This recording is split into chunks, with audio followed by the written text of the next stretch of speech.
Now, let's remind ourselves with a process of elimination.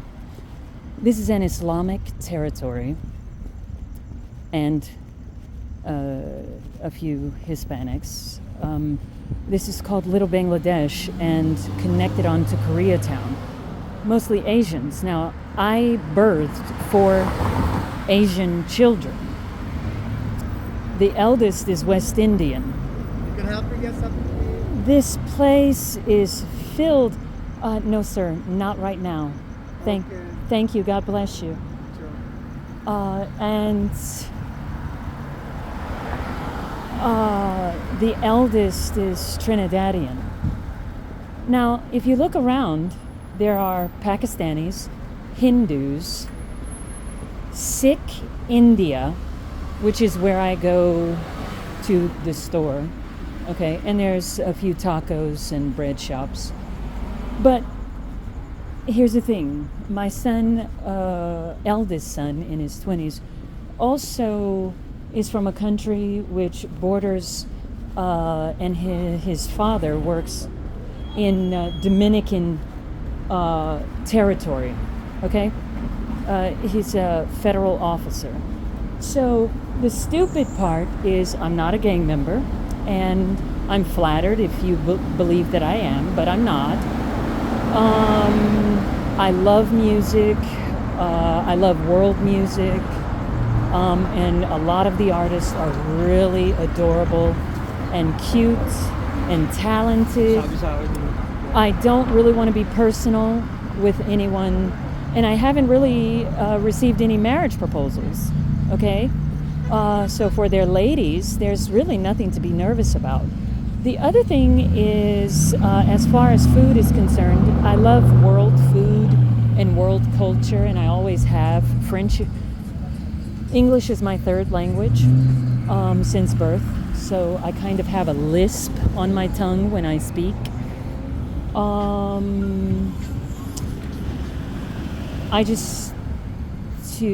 I get asked so many times what my race is that I get exhausted almost. And so I just tell people I'm mixed. Stuff like that. And that's it, unless they want to get real.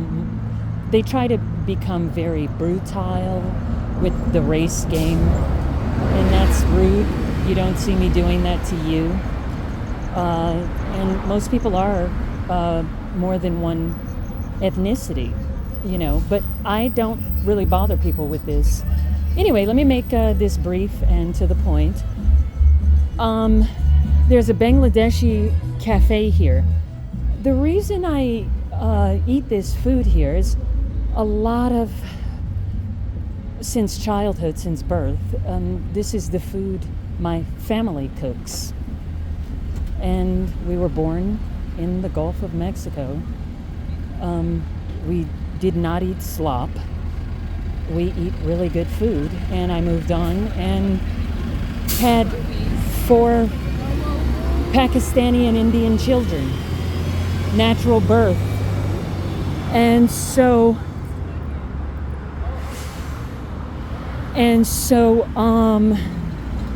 this is really, really cool. This is a really cool experience and very awesome experience. So anyway, like I said, to get to the point, I've also really enjoyed quesadillas, salad. A few of my siblings have traveled with the military. Most people have. Okay, so and they share their experiences with, the smaller children. So anyway, we're all grown up now, but after we grow up and move on, we get married, we learn the culture of our spouses, and I've gotten taught a lot of cooking skills, especially from India and the islands, okay? And I am not too old to continue learning, okay? So but perfection will be when I can actually live the dream of cooking these wonderful appetizers whenever I feel like. the let me tell you, most of these people travel the world, and so the real reason inside of their hearts that they taught me these things is because they knew, and they were selfish. They were selfish, but they still wanted to have a relationship with me while they could. And they were selfish, but they knew inside of their hearts they were never, ever going to see me in the future. So they taught me how to make these wonderful foods. The only food that I have not gotten taught is Korean food. And I have had a relationship with a South Korean man for quite some amount of time. Spiritual or whatever. But we'll just keep that as secret as that have we'll keep that as secret as we possibly can, and just consider this an experience, right?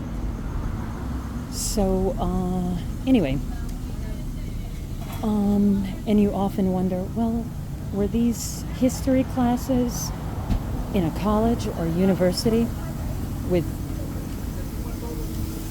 visual not artistry, but no? Okay.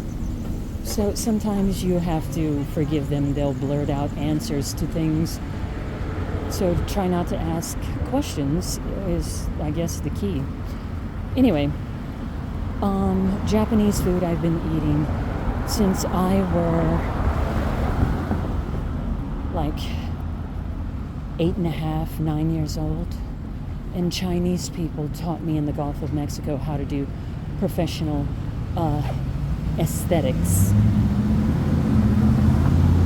India taught me yoga, but I've never really liked yoga that much. Anyway, there's a collection.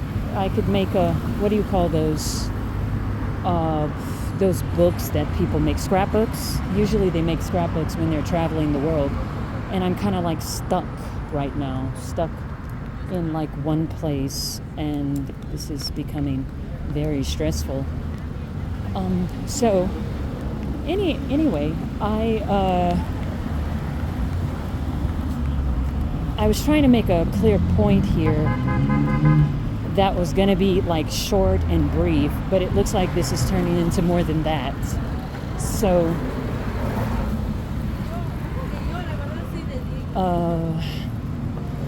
short and brief. So anyway, sometimes people just want to erase things, and they kill things to erase them when they believe they've gotten into a safe enough position to murder and slaughter things. Like a lot of people don't like Hitler, for example. He was a dictator that did not really want to face all of the slaughters that he participated in. And he was also married to his niece. And I guess they committed suicide, or he committed suicide after killing her.